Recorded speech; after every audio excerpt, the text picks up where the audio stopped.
At 11:30 in the morning on November 7, 1943, Hauptmann Hans Werner Lerche walked around a captured Republic P-47 Thunderbolt at Rechlin airfield in Germany, studying an American fighter that would fundamentally change German understanding of how America fought wars. The aircraft was massive, fully loaded, weight exceeded 7,600 kilograms, almost twice the weight of a Messerschmitt Bf-109. The cowling alone looked bigger than some fighter entire fuselages. To German eyes trained on lean, efficient designs, the Thunderbolt seemed absurd, wasteful, almost comically oversized. The aircraft had been captured 3 days earlier when 2nd Lieutenant William Edward Roach, 22 years old from Pennsylvania, made a navigation error that would give Germany its first complete flyable Thunderbolt. November 7, 1943, Roach was flying his third combat mission with the 355th Fighter Group, 358th Fighter Squadron based at Steeple, Morton, England. The mission that day was completely separate from the large 8th Air Force bomber operations targeting Well and Urin, while 112 B-17 Flying Fortresses from the 1st and 3rd Bombardment Divisions attacked those targets with escort from 283 P-47s from the 4th, 56th, 78th, 352nd, and 353rd Fighter Groups. Roach's unit flew a different mission entirely. The 355th Fighter Group was assigned to escort 9th Air Force B-26 Marauder medium bombers attacking German airfields at Montdidier and Milan in occupied France. These were tactical strikes against Luftwaffe bases, separate from the strategic bombing campaign. The 358th Squadron launched 12 P-47s for this mission. Roach was flying a spare aircraft, the backup position. If any primary aircraft developed mechanical problems, he'd replace them in formation. If all aircraft functioned properly, he'd return early to base. 10 minutes after takeoff, Lieutenant John Lanier's P-47 developed engine trouble. Oil pressure fluctuated. Engine temperature climbed above normal limits. Lanfear couldn't continue. He radioed that he was aborting and returning to Steeple Morton. Roach moved up from spare position into Yellow Flight's number 4 slot. He was now committed to the full mission. The weather over northern France that morning was brutal. Thick cloud layers extended from near ground level to 20,000 feet. Visibility inside the clouds was near zero. Outside temperature dropped to 15 C at altitude. Ice formed on wings and canopies. Navigation relied entirely on instruments, dead reckoning, and radio compass bearings. There were no visual reference points, just gray clouds in every direction. The B-26 bombers attempted to locate their targets, but conditions were impossible. The mission commander decided to abort. The bombers jettisoned their loads over water and turned for home. The escorting P-47s turned with them. That's when the real problems began. The return flight encountered severe headwinds that hadn't been in the weather forecast. Wind speeds exceeded 100 miles per hour at altitude, blowing directly from England toward France. The P-47s were fighting massive headwinds while trying to reach home. Fuel consumption rates skyrocketed. Aircraft that should have had comfortable fuel margins suddenly faced critical shortages. Yellow Flight descended through the clouds for the return trip to England. Roach lost visual contact with his formation in the thick overcast. He flew by instruments, maintaining what he believed was the correct heading for England. When he broke out of the clouds at 8,000 ft, he expected to see the English Channel. Instead, he saw French farmland. The diddle winds had blown him far off course. His fuel gauge showed maybe 40 minutes of flying time remaining, not enough to find England. He spotted an airfield below with grass runways and buildings. It looked like a British advanced landing ground. Roach decided to land, refuel, and continue home. He circled once, lowered landing gear and flaps, and made a smooth landing. A jeep met him and led him to a parking area. Roach shut down the engine and opened the canopy. That's when he saw Wehrmacht soldiers carrying rifles approaching his aircraft. He'd landed at Carpic Airfield near Caen, France, a Luftwaffe base. He'd flown straight into enemy territory. The German soldiers pulled Roach from the cockpit. Within hours, he was on a truck to a prisoner of war camp. Within a day, he was at Stalag Luftwaffe near Bath, Germany, where he'd remain until Soviet forces liberated the camp in May 1945. 3 other pilots from the 358th Fighter Squadron were lost that day. Same day, all from the same fuel exhaustion problem caused by the unexpected severe headwinds. The squadron lost 4 aircraft total from one mission, an unusually high loss rate for a mission with no enemy contact. Captain Walter Kosak was Yellow Flight Leader, the most experienced pilot in the formation. He was an instructor pilot with significant flying time. When his fuel ran critically low, Sak attempted to reach the French coast and belly land on a beach. He made it to within miles of the coastline before his engine quit. He executed a perfect belly landing in a field near the coast. German forces captured him within an hour. He was sent to the same prison camp as Roach Stalag Luft, one where both men would spend the next 18 months. Flight Officer Chester Watson wasn't as fortunate. Watson was flying in a different element of the formation. His fuel situation became critical while still over water. He had 2 choices: try to make landfall and risk crashing on the French coast where Germans would capture him, or bail out over the channel and hope for rescue by British Air Sea Rescue Services. Watson chose to bail out. He left his aircraft over the English Channel, approximately 10 miles from the English coast. The water temperature in November was 9°C. Survival time in water that cold was less than 1 hour, even with proper equipment. Watson was never found. He was declared killed in action. His body was never recovered. Lieutenant Jack Warts was the only yellow flight pilot besides Roach who made it back to England, but barely. WZ flew on fumes for the final 30 meters. His fuel gauges showed empty. The engine was running on whatever fuel remained in the lines. He crossed the English coast and saw Hastings ahead. There was an airfield there. He called the tower and declared an emergency. He had no time for a normal traffic pattern. He came straight in, gear down, praying the engine wouldn't quit before touchdown. The Pratt & Whitney R280 coughed and sputtered on final approach.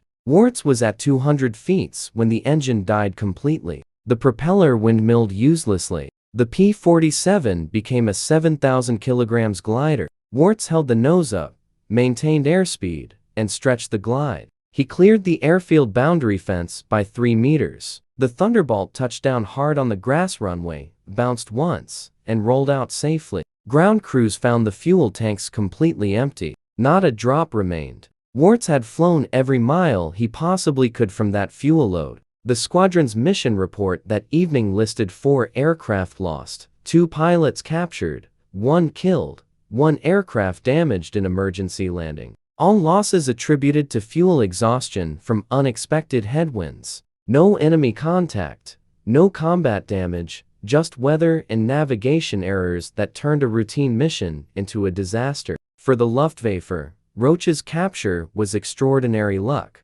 They'd Fromless had been fighting P-47s for months, but had never captured one intact and flyable. German pilots had shot down dozens of Thunderbolts, but crashed aircraft were usually too damaged for useful evaluation. Burned wreckage revealed little about how the aircraft was actually built. This capture was different. The aircraft was perfect, engine undamaged, structure intact, systems complete. Even the fuel tanks and ammunition were still in place, though empty. The captured Thunderbolt, serial number 422490, nicknamed Beetle, with squadron code UFU, stayed at Carpet for 2 days. Luftwaffe ground crews photographed every detail and documented all markings. They painted over the American stars with German crosses and painted the nose cowling yellow, the standard Luftwaffe marking for captured aircraft, warning anti-aircraft gunners not to shoot. The Thunderbolt was then flown to Rechlin, Germany's primary aircraft test and evaluation center.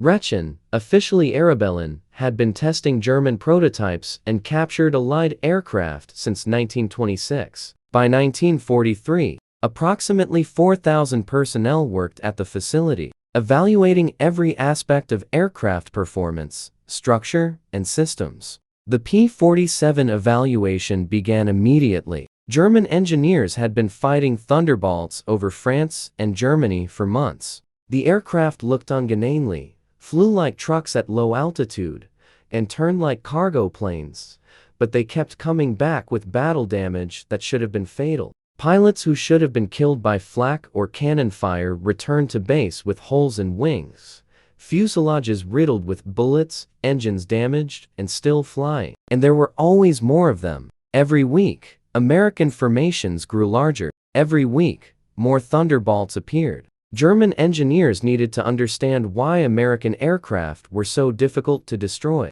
The answer was in the details of this captured Thunderbolt. Headman Hans Werner Lerche was Rechlin's senior test pilot. He'd flown over 100 different aircraft types by 1943, including multiple captured Allied fighters. He was methodical, experienced, and highly skilled. On his first walk around the Thunderbolt, he noticed the size. German fighters were compact. The Bf-109E's cockpit was so tight that tall pilots couldn't fly it. The Thunderbolt's cockpit was enormous. A pilot could stretch, adjust position, and stand halfway up if needed. Lerche started the Pratt & Whitney R2 8000 engine, 18 cylinders in 2 rows, air-cooled, displacing 46 liters. The radial engine fired with a deep rumble that shook the entire aircraft. Ger. Temperature stable, oil pressure correct, no vibration. Lerche taxied to the runway. The Thunderbolt felt heavy, sluggish. He advanced the throttle and began his takeoff run. The aircraft needed nearly 500 meters of runway. German fighters needed half that distance. Once airborne, Lerche climbed to test altitude. Below 15,000 ft, the Thunderbolt felt exactly as German pilots had reported. Heavy, poor turn rate, mediocre acceleration. Every maneuver required planning. There was no instinctive flying, just brute force physics. But above 20,000 feet, something changed. The turbocharger engaged fully. Power increased dramatically. The engine that seemed crude at low altitude suddenly became efficient and strong. Lerche pushed the throttle forward and felt genuine acceleration. He rolled into a dive. The Thunderbolt dove faster than any fighter he'd flown. The heavy airframe that seemed like a liability became an advantage. Building speed quickly and holding it through the dive, he pulled out and climbed vertically. The Thunderbolt maintained energy through the climb. Above 25,000 feet, roll rate was excellent. Controls that felt mushy low down became crisp and responsive. Lerche flew for 40 minutes, testing every maneuver. When he landed, his initial assessment was clear. The Thunderbolt was built differently. Everything about it contradicted German engineering principles, but it worked. And understanding why it worked would reveal something important about American strategy. Over the next several days, German engineers at Rechlin conducted the most thorough evaluation of an American fighter they'd ever performed. Every system was examined. Every component was measured. Every design decision was analyzed. The evaluation team included structural engineers, propulsion specialists, armament experts, and aerodynamics analysts. They worked methodically through the aircraft from nose to tail. The first revelation came from examining the structure.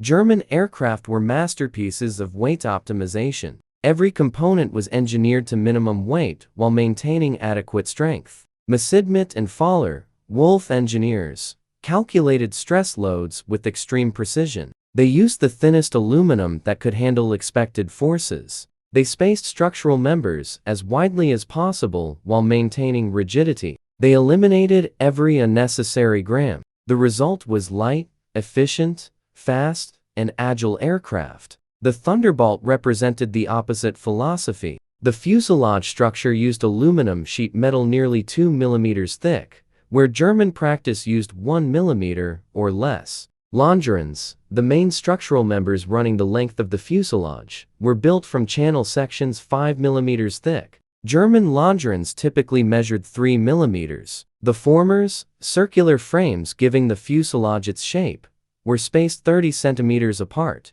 German practice spaced them 50 to 60 centimeters apart to save weight. German engineers calculated that the Thunderbolt's fuselage was overbuilt by a factor of nearly 2 to 1. The structure could withstand load factors of 15 grams before failure. Fighter requirements specified 8 grams capability. The fuselage weighed approximately 1,200 kilograms, more than necessary by German engineering standards. The wing structure showed the same pattern. The main wing spars looked like they belonged on a medium bomber. Each spar was an extruded aluminum I-beam over 10 centimeters tall and 8 centimeters wide, with 4 millimeters thick webs. German wing spars were typically half that size. The wing ribs were stamped from thick aluminum sheet and heavily reinforced. German ribs were made as thin and light as possible, just strong enough to hold shape and transfer loads. Engineers ran structural calculations on the wing.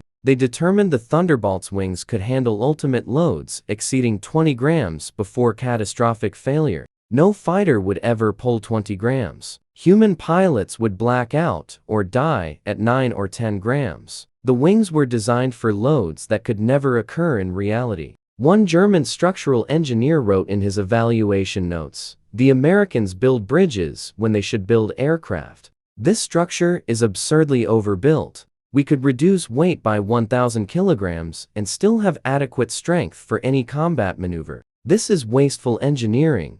But another engineer recognized the real purpose. He wrote, "The overbuilt structure is not about flight performance. It is about manufacturing and field operations. With this much excess strength, manufacturing tolerances can be much wider. Less skilled workers can build components. If rivets are not perfect, the structure compensates. If welds are slightly defective, the excessive strength means they still hold. Battle damage that would catastrophically fail our lightweight structures is survivable here. The Americans are not designing for maximum performance. They are designing for mass production by unskilled labor and battlefield survival." That insight explained much of what German pilots had reported from combat. Thunderbolts returning to base with battle damage that should have been fatal. Wings with dozens of holes still generating lift. Fuselages riddled with cannon fire still maintaining structural integrity. The overbuilt design meant damage had to be extraordinarily severe before causing catastrophic failure.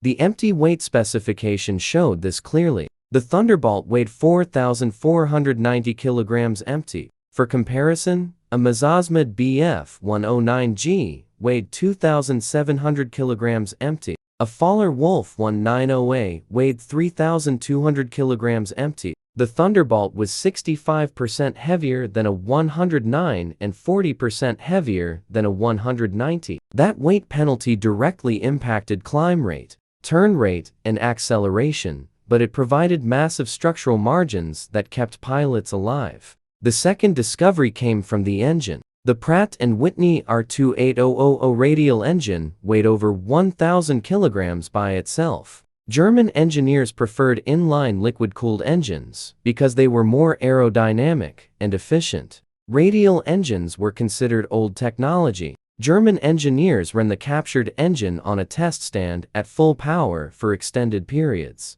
They deliberately damaged it to test durability. They removed spark plugs from 3 cylinders. The engine kept running with reduced power. They punctured the oil cooler. Oil pressure dropped, but the engine continued operating. They shot bullets through 6 cylinders. The engine ran rough, but didn't seize. A German inline engine with its liquid cooling system would fail immediately from coolant loss. Radiator damage meant engine failure within minutes. The Thunderbolt's radial engine could lose multiple cylinders, suffer oil system damage, take battle damage that would destroy any German fighter, and still bring the pilot home. It wasn't about performance. It was about survival. The third discovery was the armament philosophy. 850 caliber Browning M2 machine guns, 4 in each wing. Total ammunition capacity 3,400 rounds, 425 rounds per gun. That was nearly 20 seconds of continuous fire.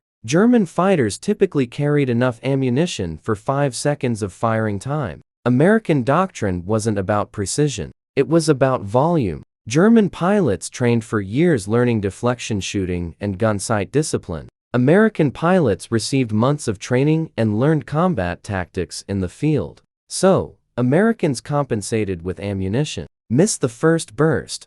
Fire again.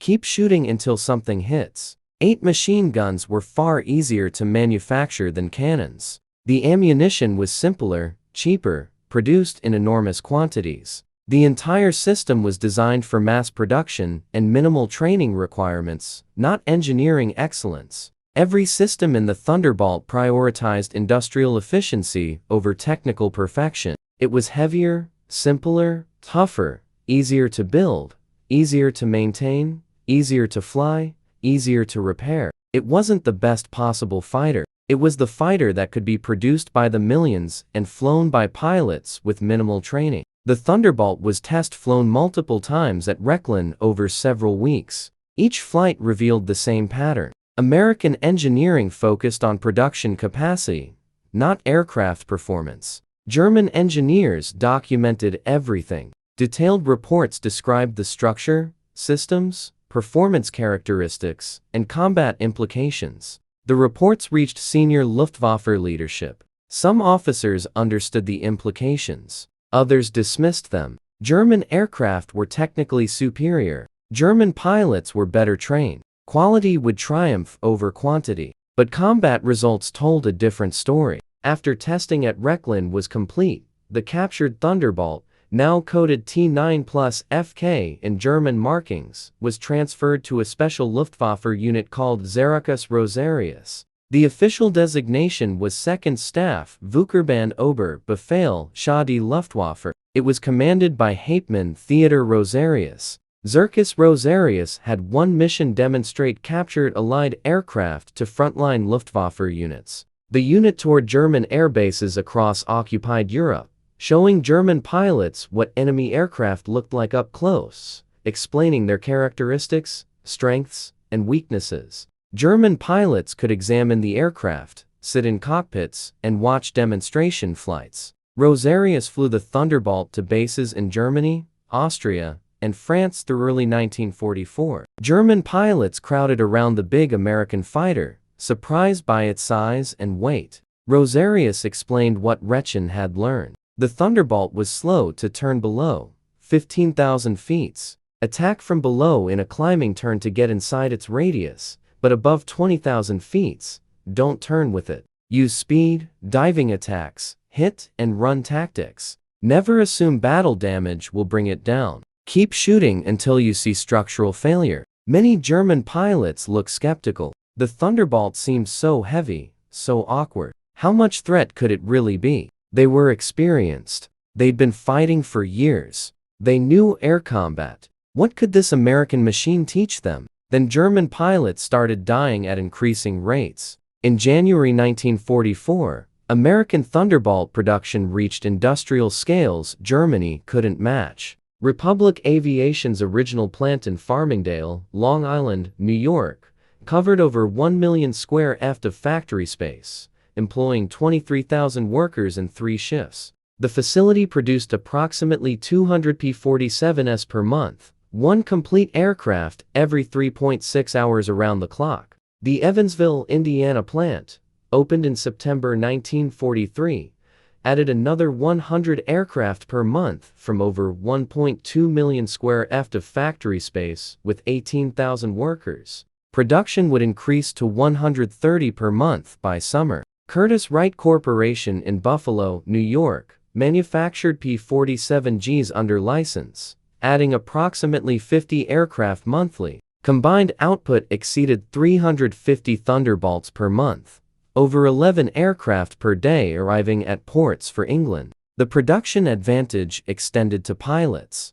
The United States Army Air Force's training pipeline produced over 2,000 newly qualified fighter pilots monthly from bases across America. New pilots received approximately 300 hours of flight training, including 50 hours in their combat aircraft type. They arrived in England and joined squadrons with experienced leaders who mentored them through first missions. If they survived initial combat, skills improved rapidly through careful instruction. German pilot training had collapsed. Fuel shortages limited flying time. Aircraft shortages meant training on obsolete types. Instructor shortages meant inexperienced teachers. New German pilots arrived at combat units with less than 100 hours total time, sometimes as few as 10 hours in their assigned aircraft. They faced American pilots with 3 times the training and often months of combat experience. German pilot losses exceeded replacement rates. Veterans died. New pilots died on first missions. Squadron strength decreased despite new aircraft from factories. By January 1944, American Thunderbolt pilots had 9 months of combat experience. They'd learned what worked. They stopped trying to turn with German fighters at low altitude. Instead, they climbed to 30,000 feet before entering German airspace. When they spotted enemy aircraft below, they dove from above, building speed to over 650 kilometers per hour. They'd fire bursts from 8 guns, then zoom back to altitude before German fighters could respond. The 8 machine guns proved brutally effective. American pilots didn't need perfect aim. They pointed generally at the target and held the trigger. With 400 rounds per gun, they could afford to miss. The sheer volume of bullets created a killing zone 30 meters wide and 100 meters long. The 50 caliber Browning fired rounds weighing 43 grams at 890 meters per second. 8 guns firing together produced 34 kilograms of bullets per second. A 3-second burst put over 100 kilograms of metal into the target area. German pilots reported that Thunderbolt attacks felt like flying into walls of metal. Rounds didn't need to hit critical components. Multiple hits anywhere caused cumulative structural damage. Wingskins cracked from repeated impacts. Control surface hinges failed from stress. Engine cowlings shredded, affecting cooling. Fuel tanks leaked from near misses, rupturing seams. Cockpit impacts stunned pilots even when armor stopped penetration. The psychological impact was severe. German pilots who dominated air combat for years suddenly felt vulnerable. The Thunderbolts attacked from above with overwhelming firepower. German pilots couldn't climb fast enough to meet them, couldn't turn tight enough to evade, couldn't damage them enough to bring them down. And there were always more of them. Shoot down one Thunderbolt and 2 more appeared. The endless American numbers were down German morale as effectively as bullets wore down aircraft. Combat loss statistics told the story. In January 1944, 8th Air Force P-47 groups flew over 10,000 sorties. They claimed 114 enemy aircraft destroyed in air combat. They lost 38 Thunderbolts to all causes, including flak, mechanical failure, and combat. The kill ratio was 3-to-1 in favor of Americans. But more importantly, loss rates per sortie were microscopic. Less than 4 of sorties resulted in aircraft lost. German fighter units were losing 2-3% of aircraft per mission. The 56th Fighter Group, based at Boxt, England, illustrated American effectiveness. The 56th had been flying P-47s since April 1943. By January 1944, they had 9 months of experience. They knew their aircraft's capabilities intimately. They developed tactics that worked. In January alone, the 56th destroyed 78 German aircraft confirmed, plus dozens more unconfirmed. They lost 6 Thunderbolts total. The ratio was 13-to-1. Individual pilots racked up impressive scores. Captain Robert Johnson destroyed 5 German aircraft in January. Major Gerald Johnson destroyed 4. The group's success came from experience, tactics, and aircraft that let them survive mistakes while learning. Other Thunderbolt groups showed similar improvements. The 78th Fighter Group destroyed 62 German aircraft in January, losing 4 Thunderbolts. The 356th Fighter Group destroyed 48, losing 5. Across all P-47 units, the pattern was consistent. Kill ratios heavily favored Americans. Loss rates remained low. Replacement aircraft and pilots arrived faster than losses occurred. American strength grew while German strength declined. Major Gard Roth was one of the Luftwaffe's most successful night fighter pilots with 58 confirmed aerial victories,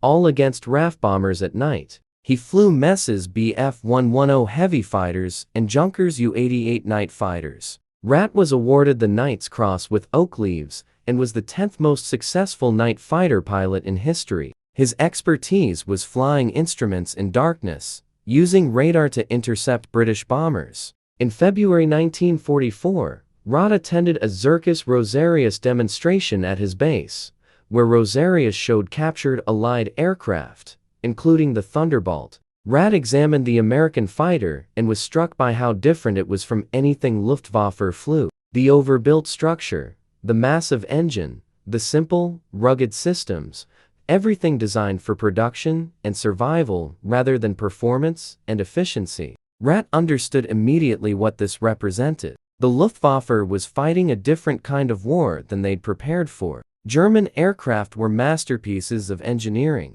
each one carefully designed, precisely built, beautifully balanced, but they were fragile. When hit, they failed catastrophically, and there were never enough of them. American aircraft were crude by comparison, but they were tough. When hit, they absorbed damage and kept flying, and they came in endless numbers. Roth said to his fellow officers after the demonstration, "We can shoot down 10 of these, and 20 more arrive the next day. That's the real problem, the aircraft." The production system behind them. German pilot losses accelerated through winter and spring 1944. In February, Luftwaffe fighter strength on the Western Front dropped 12% despite new aircraft from factories. March saw losses of 15%. April losses reached 17%. The problem wasn't aircraft production. Germany was building over 900 fighters monthly. The problem was pilots. Experienced pilots died faster than training schools could replace them. A newly trained German pilot with 200 hours of training and no combat experience survived an average of 3 missions before being killed. The Luftwaffe shortened training to increase pilot throughput. That made it worse. Pilots with 100 hours of training died on their first mission. Americans had the opposite problem. They had too many trained pilots. The United States Army Air Forces produced over 2,000 newly qualified fighter pilots monthly from training schools across America. Most had 300 hours of training, including 50 hours in their combat aircraft. They arrived in England, joined operational units, and flew first missions with experienced leaders. American replacement pilots had time to learn. If they survived their first 5 missions, survival probability increased dramatically. The Thunderbolt's ruggedness meant mistakes didn't always equal death. A pilot could be hit, damaged, and still make it home to learn from experience. German pilots in lighter, more fragile aircraft died from the same mistakes. By March 1944, average Luftwaffe pilot experience on the Western Front dropped below 100 total flying hours. Average American Thunderbolt pilot experience exceeded 300 hours. The experience gap meant German pilots lost fights they should have won based on aircraft performance alone. And the Thunderbolts kept coming in numbers Germany couldn't match.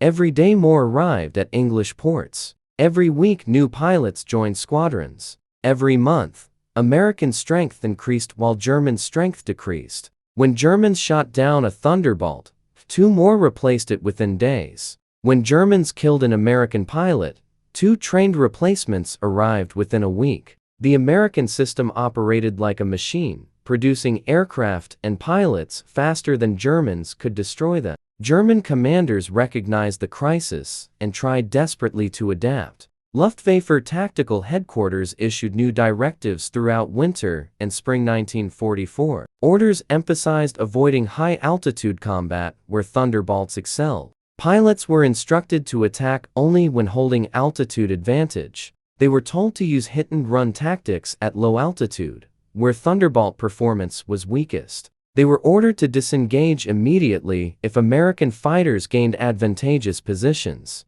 The tactics made sense on paper. In practice, they failed repeatedly. The fundamental problem was that Thunderbolts didn't fight alone. They operated in formations of 16 to 48 aircraft with excellent radio communication and coordinated tactics. American flight leaders positioned their formations deliberately, usually at high altitude with sun behind them. They controlled the engagement geometry. German pilots trying to follow their new tactical directives found themselves forced into disadvantageous positions repeatedly. If German fighters climbed to gain altitude over American formations, the Thunderbolts dove away, building speed Germans couldn't match, then climbed back to altitude farther away. If Germans tried attacking from below at low altitude, they had to climb through the altitude band where Thunderbolts were fastest and most maneuverable. If Germans tried refusing combat entirely, American fighters escorted bombers unopposed to bend German cities and factories. The Luftwaffe couldn't win by fighting, and couldn't afford not to fight. Individual German pilots developed personal tactics that sometimes worked. Some became expert at identifying isolated American stragglers and attacking before the formation could respond. Some mastered the art of diving attacks from directly above, where American pilots had poor visibility. Some learned to fake attacks from one direction, then reverse suddenly, catching Americans in vulnerable turning positions. These tactics occasionally succeeded, but they required exceptional skill, perfect execution, and luck. Most German pilots lacked the experience for such complex maneuvers, and even successful attacks often failed to bring down Thunderbolts due to their structural toughness. The Luftwaffe tried concentrating fighters for mass attacks that might overwhelm American formations through sheer numbers. In theory, if 50 German fighters attacked 30 Thunderbolts simultaneously from multiple directions, some Germans would get through defensive fire and score kills. In practice, coordinating 50 fighters was extraordinarily difficult. Radio communication was poor. Formation leaders had limited control. Weather scattered formations. And when mass attacks did occur, American defensive fire from hundreds of 50 caliber machine guns created lethal zones that German fighters had to fly through. Even if several Thunderbolts were shot down, German losses usually exceeded American losses. The kill ratio favored Americans even in mass combats. German technical services tried finding weaknesses in captured Thunderbolt wreckage that tactical units could exploit. Engineers examined every crashed P-47 they recovered. They measured armor thickness and angles. They mapped vulnerable components. They identified areas where battle damage had caused failures. Reports went to frontline units detailing attack recommendations. Aim for the oil cooler under the JOZ-25 engine. Target the control linkages in the tail section. Fire at the wing root where control cables ran. Hit the turbocharger ducting that wrapped around the fuselage. Some pilots followed these recommendations and achieved kills, but most attacks still failed to bring down Thunderbolts, even when hitting supposedly vulnerable areas. The overbuilt structure meant that damage to one system rarely caused catastrophic failure. Oil cooler hits. The radial engine kept running despite oil loss. Control linkages damaged. Redundant systems allowed continued control. Wing root hits. Massive wing spars absorbed damage without structural failure. Turbocharger damage. The Thunderbolt could fly without the turbocharger, just at reduced altitude performance. The captured Thunderbolt at Rechlin and later with Zirkus Rosarius provided German pilots and engineers extensive knowledge of the aircraft's characteristics, construction, and capabilities.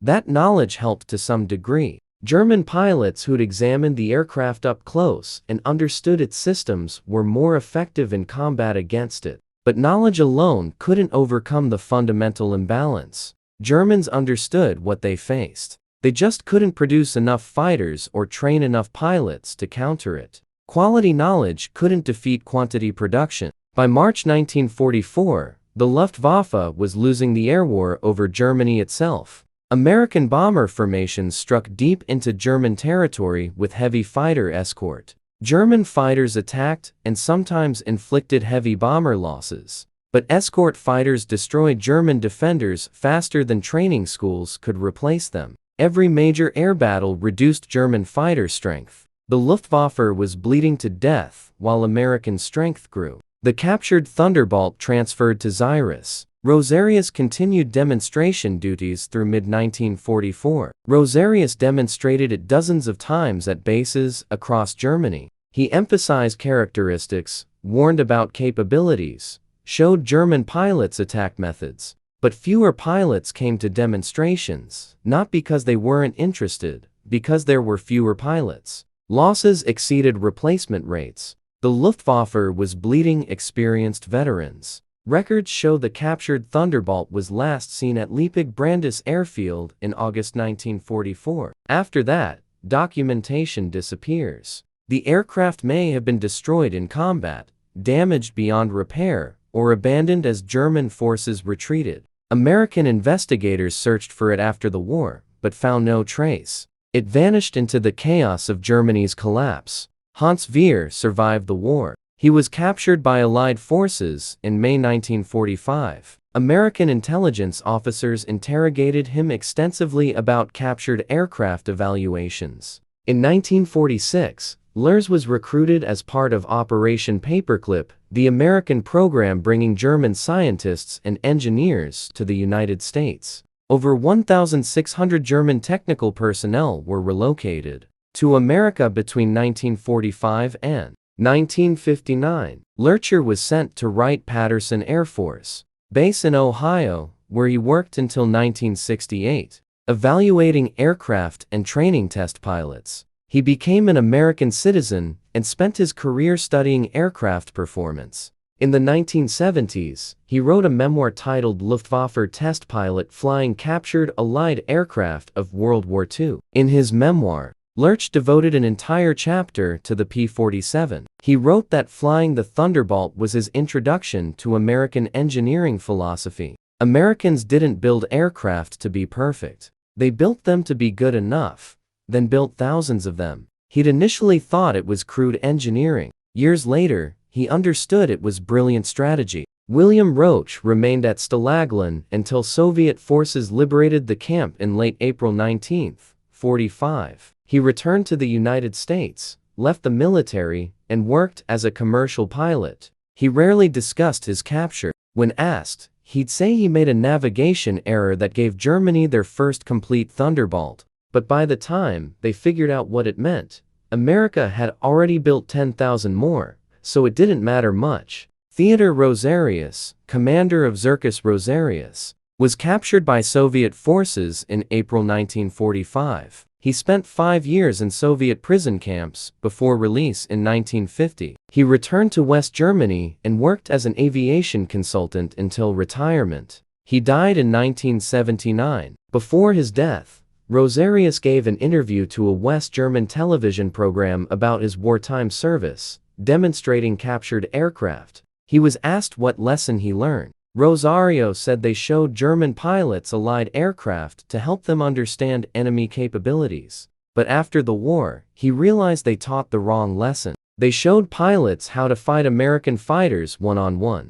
They should have shown them the factories because the real threat wasn't the aircraft. It was the production system that built them. You could shoot down a 100 Thunderbolts and it didn't matter because 150 more arrived that week. That's what Germany was fighting. Not pilots, not aircraft, the whole American industrial machine. And there was no tactical solution to that problem. The P-47 Thunderbolt became the most produced American fighter of World War II. Republic Aviation built 15,683 Thunderbolts between 1941 and 1945. Production came from 3 facilities. Approximately 9,000 from Farmingdale, New York, 6,200 from Evansville, Indiana, and 354 P-47Gs from Curtiss Wright in Buffalo, New York. That total exceeded combined production of all other American fighter types built during the same period, except the North American P-51 Mustang. The production numbers were staggering by German standards. Germany's total fighter production, for all types combined from all manufacturers, peaked at approximately 1,500 aircraft per month in summer 1944. America was building more P-47s alone than Germany built fighters total, and America was simultaneously producing thousands of P-51 Mustangs, P-38 Lightnings, F-6F Hellcats for the Navy, and numerous other aircraft types. The industrial capacity gap was insurmountable. Thunderbolts equipped 51 fighter groups in the United States Army Air Forces. They served in every theater where American forces operated: Europe, Mediterranean, Pacific, China, Burma, India. They flew from England, Italy, France, New Guinea, Philippines, China, and island bases across the Pacific.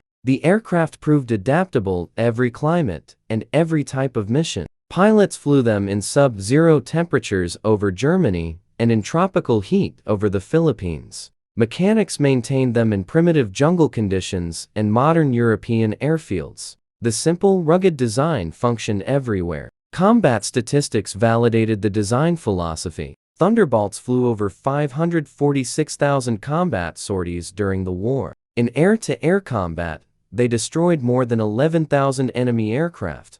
Ground strafing attacks accounted for another 9,000 enemy aircraft destroyed. Ground attack missions also destroyed thousands of locomotives, trucks, tanks, and railcars. The overall kill-to-loss ratio was 4.6 to 1, 6 to 1, meaning nearly 5 enemy aircraft destroyed for every Thunderbolt lost. Loss rates averaged 0.7 per mission, less than 1 aircraft lost per 1,000 sorties flown. Those statistics represented more than numbers. Each sortie was a pilot's life at risk. Each kill prevented enemy attacks on American forces. Each ground target destroyed reduced enemy combat capability. The Thunderbolt's battlefield impact was enormous. In the European theater, Thunderbolt ground attacks systematically destroyed German transportation infrastructure. Locomotives couldn't move. Trucks couldn't supply frontline units. Tanks couldn't advance without fuel.